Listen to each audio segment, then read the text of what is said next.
क्षमा जप समाधिश्च नमः देव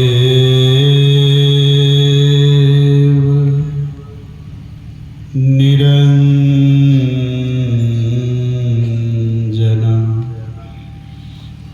अखण्डमण्डलाकारं व्यापतं येन चराचरं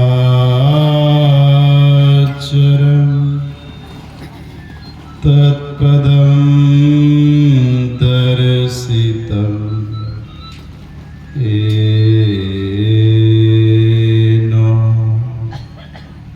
तस्मै श्री गुरुवे नमः। स्वनिवास में विराजमान संत साहिब स्वामी जी महाराज के विशेष कृपा पात्र पूज्य पाद आचार्य ब्रह्म ऋषि चतुरानंद जी महाराज के श्री चरणों में कोटि सह नमन। मंचस्थ पूज्य साधु चरण एवं मानव जीवन का सबसे उत्तम कर्म करने हेतु पधारे हुए सत्संग प्रेमी सज्जनों, माताओं तथा भक्तिमती बहनों, सबों के हृदय रूपी मंदिर में विराजमान सब घटवासी राम को नमन। सज्जनों, धर्म प्रेमी महानुभावों, अभी हम लोगों ने संत मत सत्संग के नियमानुसार संत वाणी के उपरांत ईश स्तुति के उपरांत सदग्रंथ गुरु ग्रंथ सत्संग योग से हम लोगों ने पाठ श्रवण किया। पठित पाठ के आधार पर अभी जो कहने सुनने का विषय है, ध्यान योग से संपूर्ण पापों का नाश। सज्जनों, पाप किसे कहते हैं? एक संत कवि ने कहा, नादान भुगत अपनी करनी, ऐ पापी पाप में चैन कहाँ। जब पाप की गठरी शीश धरी, फिर शीश पकड़ क्यों रोबत है। कहा, पाप की गठरी तो तुम्हारे सिर पर लदा हुआ है, तो शीश पकड़ करके क्यों रो रहा है।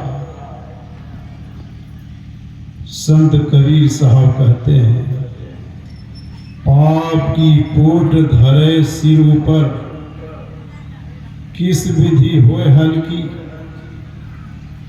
ये जो पाप का गांठ गठरी तुम्हारे सिर पर रखा हुआ है, कैसे हल्का होगा। सज्जनों, वह पाप का गांठ क्या है, वह गठरी क्या है। अभी हम लोगों ने पाठ श्रवण किया। सामवेद के ऋषि सुना रहे हैं कि यदि शैल समम पापम विस्तीर्णम बहुयोजनम विद्यते ध्यान योगेन नान्यो भेदः कदाचन। कई योजन तक फैला हुआ पहाड़ के समान जो पाप है, वह ध्यान योग से नष्ट हो सकता है। दूसरा कोई उपाय संसार में नहीं है।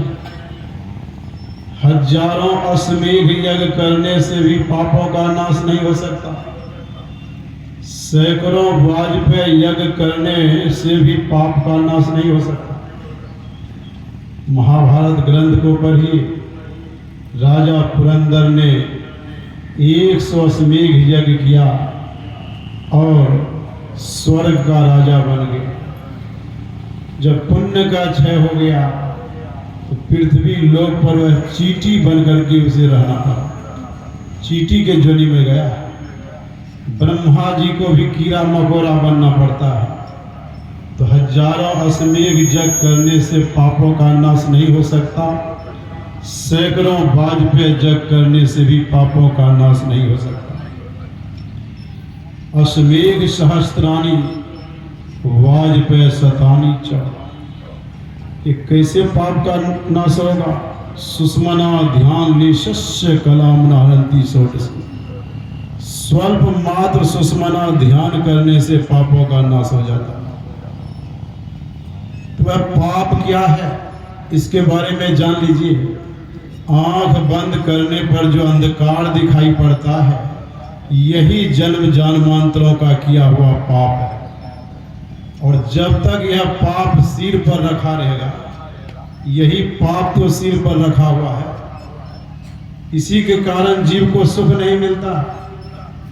गुरु महाराज जी कहते हैं, भाव प्रकाश मिटल अंधियारी सुख भय बहुत तेरे है।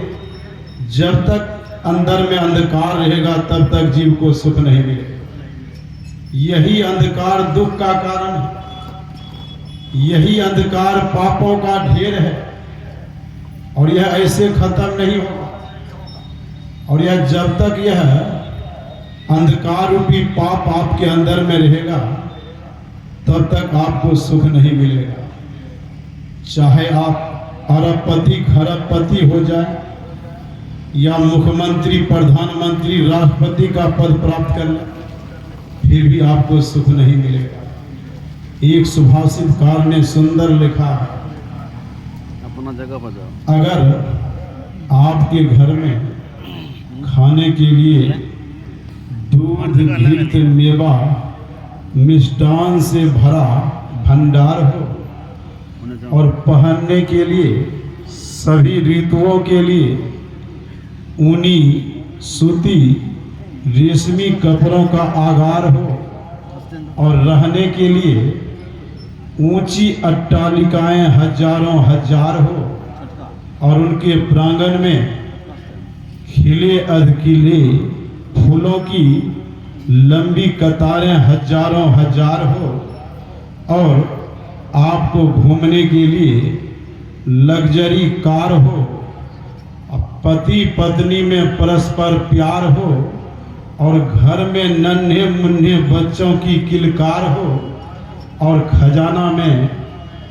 सोना चांदी हीरा जवाहरात की टंकार हो, धन संपत्ति रुपया पैसा पद प्रतिष्ठा के कारण आपका इस समाज में जय जयकार हो, लेकिन आपके अंदर में अगर अंधकार हो तो आपका सारा जीवन हाहाकार हो। जब तक आपके अंदर में अंधकार रहेगा, चाहे आप प्रधानमंत्री का पद राष्ट्रपति का पद प्राप्त कर लीजिए, आपको सुख नहीं मिलेगा। यही अंधकार तो पापों का ढेर है। गुरु महाराज जी चौमासा में लिखते हैं, आषाढ़ गाढ़ अंधार घट में जाते दुख अपार है, गुरु कृपा ते भेद नहीं तम तोड़ दुख निवारी।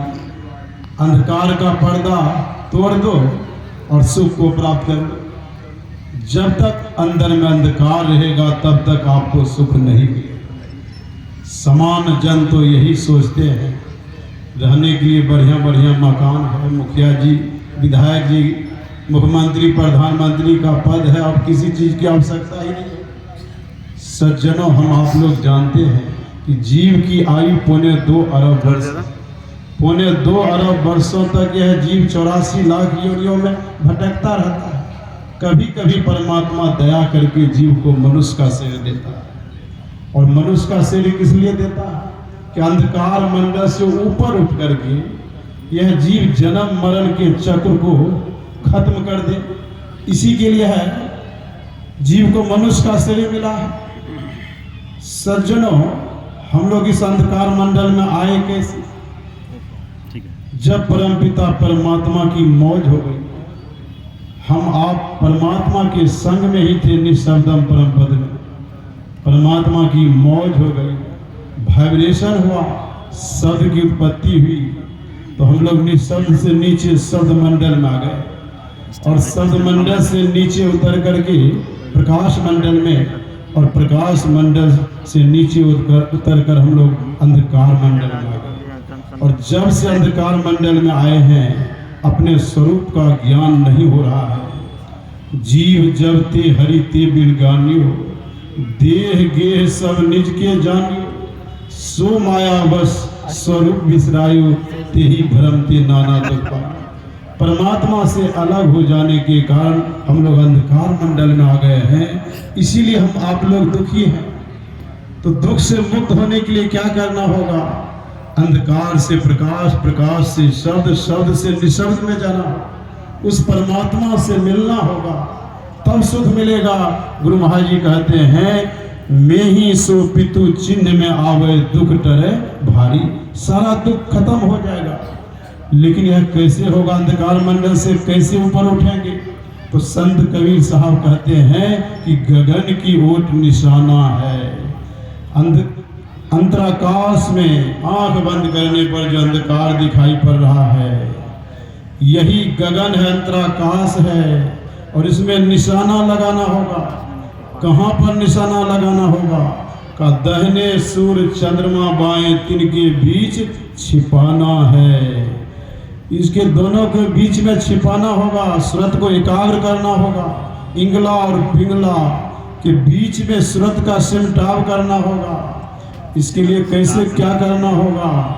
कहा, तन की कमान सूरत का रौदा, शब्द बान ले ताना है। धर कर मस्तक को सीधा कर दीजिए, और गुरु प्रदत्त गुरु मंत्र का जाप, गुरु रूप का ध्यान, दृष्टि साधन की क्रिया करके अंधकार मंडल से ऊपर दो नयन बीचों बीच सन्मुख एकटक देखत रहो। आप यह बिंदु जल के पट गिरा निरखत रहो।